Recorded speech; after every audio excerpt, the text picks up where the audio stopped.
Break के बाद फिर स्वागत है आपका। तो धीरे धीरे जैसे जैसे नज़दीक आ रहा है यूपी का निकाय चुनाव, वैसे वैसे लोग अब दल बदल भी कर रहे हैं। मतलब इधर से जाना उधर जाना, खासकर बीजेपी के लिए बड़ा फायदेमंद है, क्योंकि कांग्रेस और सपा और अन्य दलों की पार्टी से कई लोग टूट कर बीजेपी ज्वाइन कर रहे हैं। हमारे साथ हमारे मेहमान भी मौजूद हैं। यूसुफ गौर जी, आपका रुख करेंगे, लेकिन उससे पहले स्वामीनाथ जायसवाल जी, आपसे एक छोटा सा सवाल है सर, कि निकाय चुनाव हो रहे हैं और निकाय चुनाव में लेकिन जिस तरह से उत्तर प्रदेश में कांग्रेस को दिखना चाहिए, अपना जोर आजमाइश दिखाना चाहिए, कांग्रेस दिखा नहीं रही है। मतलब आप लोगों ने सारा जोर इस वक्त कर्नाटक में दे रखा है। प्रियंका गांधी दिख नहीं रही हैं, चुनाव में वोट मांगने के लिए आ नहीं रही हैं, तो जनता कैसे आप लोगों के ऊपर भरोसा करेगी कि आपके नेता ही नहीं आ रहे वोट मांगने के लिए? कम से कम एक रैली होती, एक जनसभा को संबोधित करते ना प्रियंका आ रही ना राहुल आ रहे। क्या इन लोग को लग रहा है, आश्वस्त है कि नहीं भैया यूपी में कुछ हो नहीं पाएगा, या तो सपा या तो बीजेपी? ऐसा कुछ नहीं मनीष जी। अभी कर्नाटका और देश का चुनाव है और निकाय चुनाव, जैसे मनोज पंडित जी बताएं, लोकल है। और ये भारतीय जनता पार्टी बल्कि पूरे ताकत के साथ, जैसे तेलंगाना में पहले निकाय चुनाव था, अमित शाह जी मध्य प्रदेश के मुख्यमंत्री, उत्तर प्रदेश के मुख्यमंत्री, सारे लोग ताकत लगा दिए थे निकाय चुनाव। कांग्रेस के लीडर है वहां पे, प्रदेश के सारे लीडर है और लोग जा रहे हैं, प्रभारी लोग जा रहे हैं और उधर से फुर्सत लेके वहीं जाने वाले हैं। प्रियंका जी भी जाएंगी, ऐसा नहीं है। और सब चुनाव सीरियस होता है, अपने मुद्दों के साथ सब लड़ता है, चाहे भाजपा, चाहे सपा, चाहे कांग्रेस, अपने मुद्दों को जनता के सामने रखता है। जनता जिस पे विश्वास करती है उसको वोट देती है।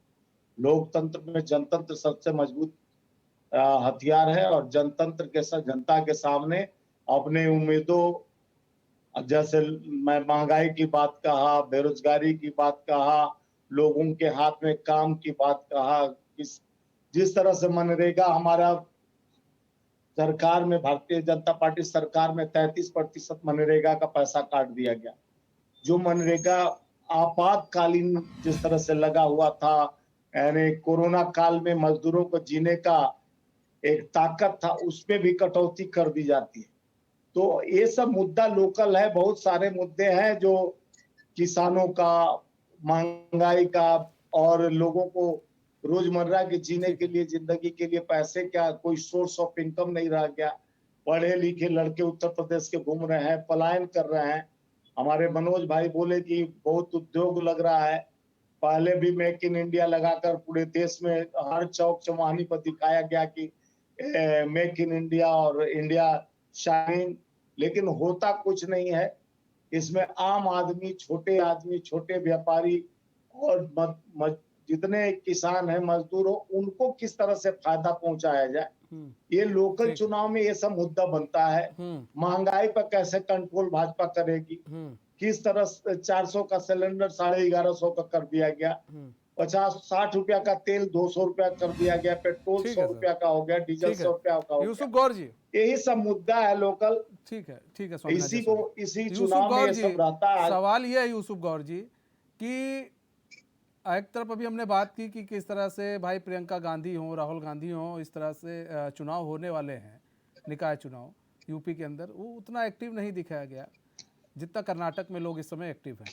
उसी तरह से उत्तर प्रदेश में तो आप तो एक बड़ी क्षेत्रीय पार्टी हैं, अखिलेश यादव भी उतने एक्टिव नहीं दिख रहे हैं जितना एक्टिव होना चाहिए। आखिर उनको किसी बात का कोई डर है? उनको क्या कुछ लग रहा है कि भाई नहीं, ज़्यादा एक्टिव नहीं होना है, अगर ज़्यादा एक्टिव हो गए तो दिक्कत हो जाएगी? आप देखिए, कभी आरएलडी के हाथ में हाथ झूला झूला मिला मिला कर चलते थे लोग, आज तो ना आरएलडी समझ में आ रही है और ना ही सपा ही। तो सपा तो अब छोड़ ही दीजिए, सपा के अखिलेश यादव दिख ही नहीं रहे।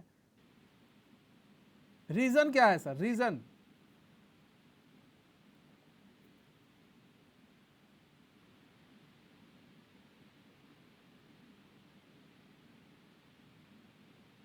चुनाव में अपनी जी जान से लगे हुए हैं, लेकिन आपको मैं ये बता देना चाहता हूँ कि अगर मामूली से निकाय चुनाव में मनीष की आवाज नहीं आ रही।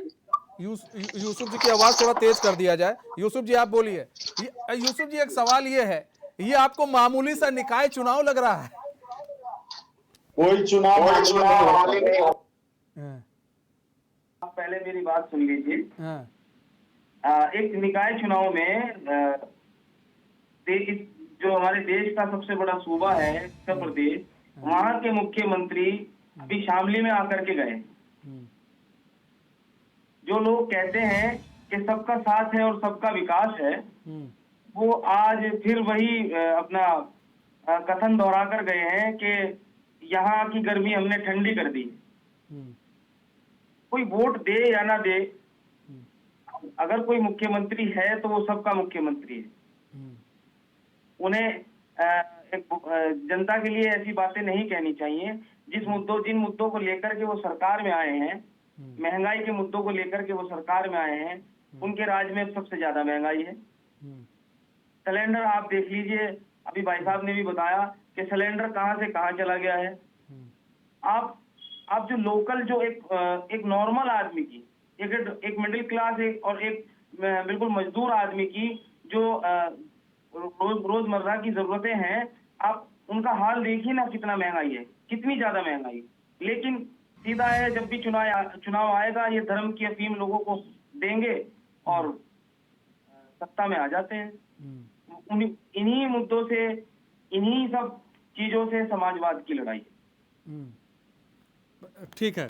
मनोज पंडित जी देखिए, दो चीज उन्होंने कही है, एक कि धर्म की घुट्टी दे देंगे, और एक उन्होंने कहा है कि निकाय चुनाव, देखिए उन्होंने साफ साफ कहा था कि निकाय चुनाव इतना बड़ा चुनाव नहीं है।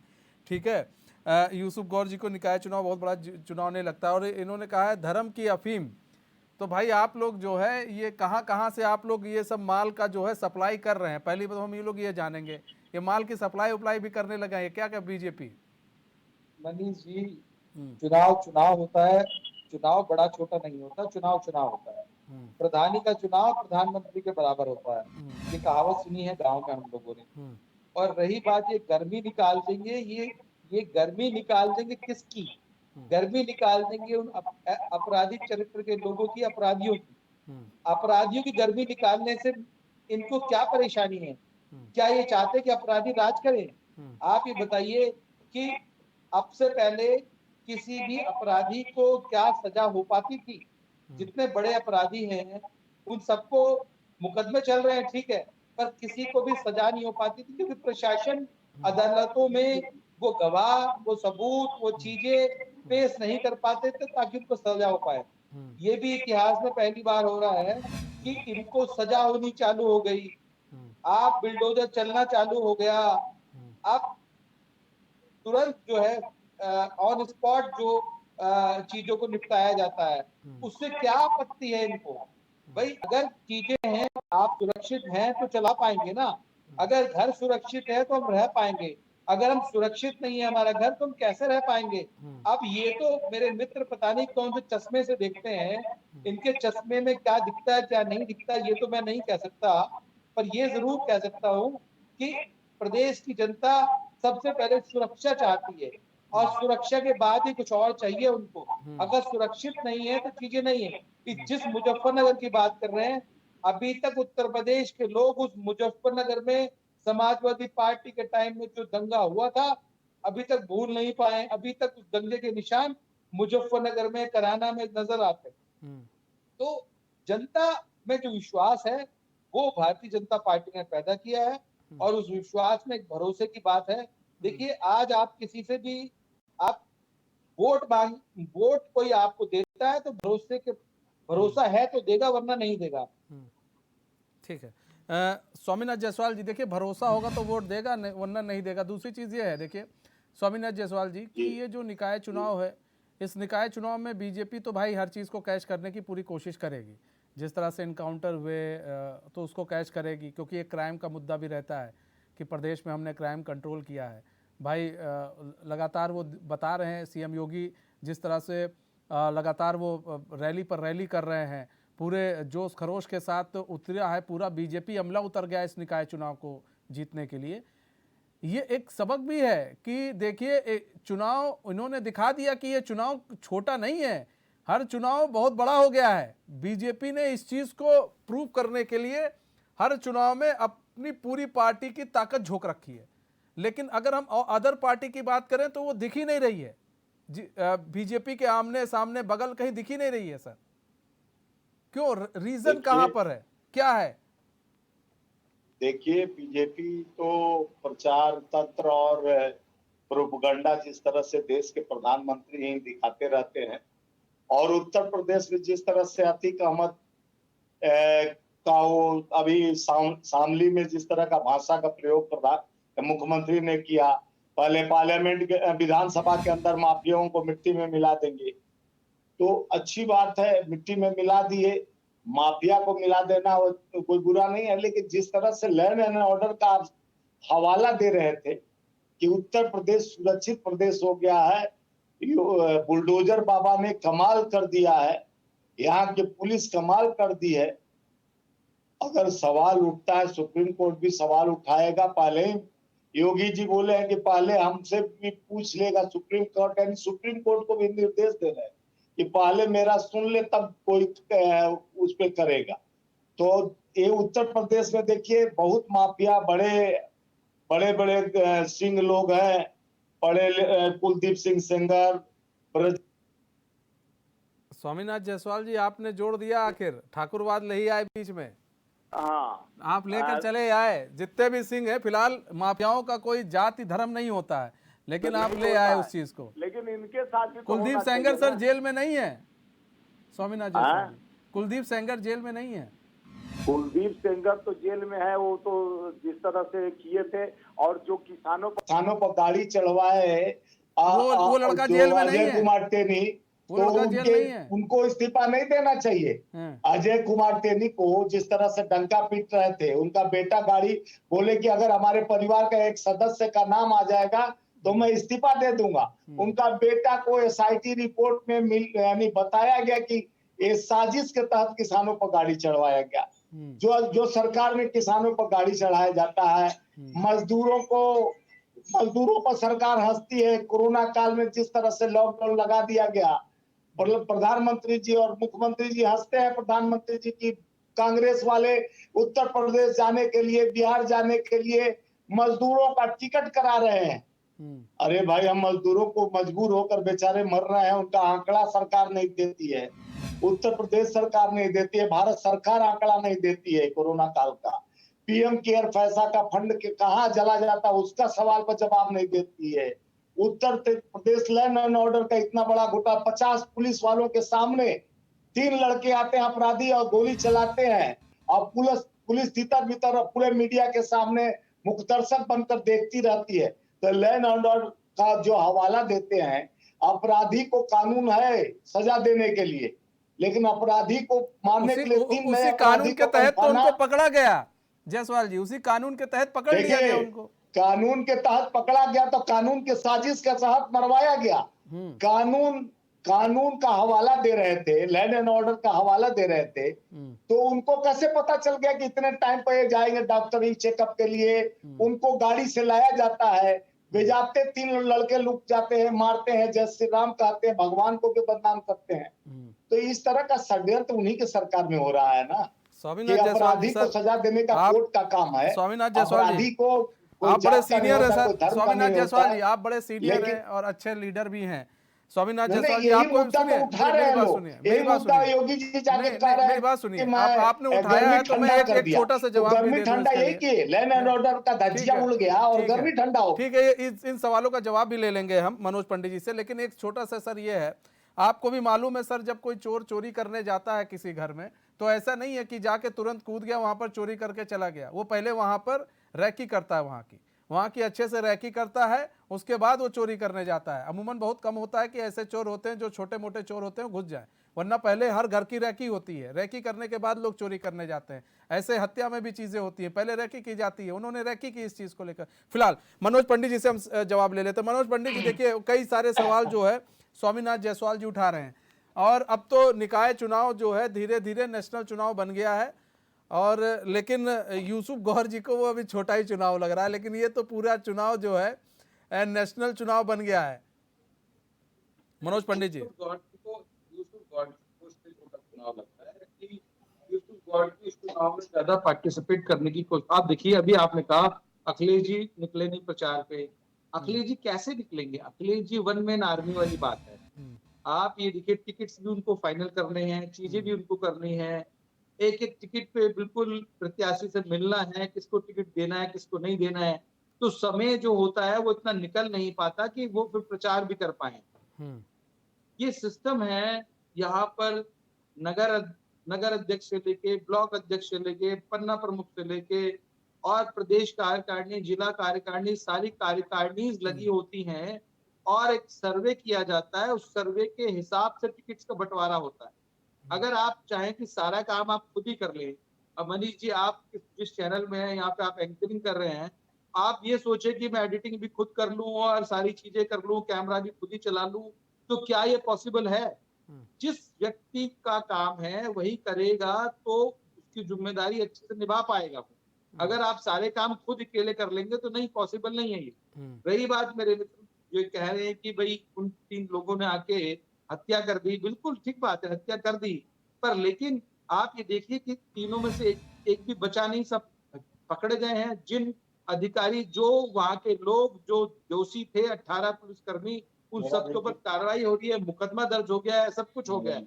तो कानून अपना काम कर रहा है, ऐसा नहीं है कि कानून अपना काम नहीं कर रहा है। पर लेकिन आप ये सोचे कि हम लॉ एंड ऑर्डर के साथ समझौता कर लें या कुछ और चीजें, तो वो पॉसिबल नहीं है। जहां जो लॉ एंड ऑर्डर की बात है वो पूरी करनी है। एनी हाउ रोड इंफ्रास्ट्रक्चर पे देखिए कितना काम हो रहा है, मेडिकल की सीटें इतनी बढ़ा दी गई हैं, आप हर जिले में रोजगार की तैयारी की जा रही है। 4 करोड़ लोगों को रोजगार देने की बात हम लोग पिछले पूरे 4 साल में कर रहे हैं।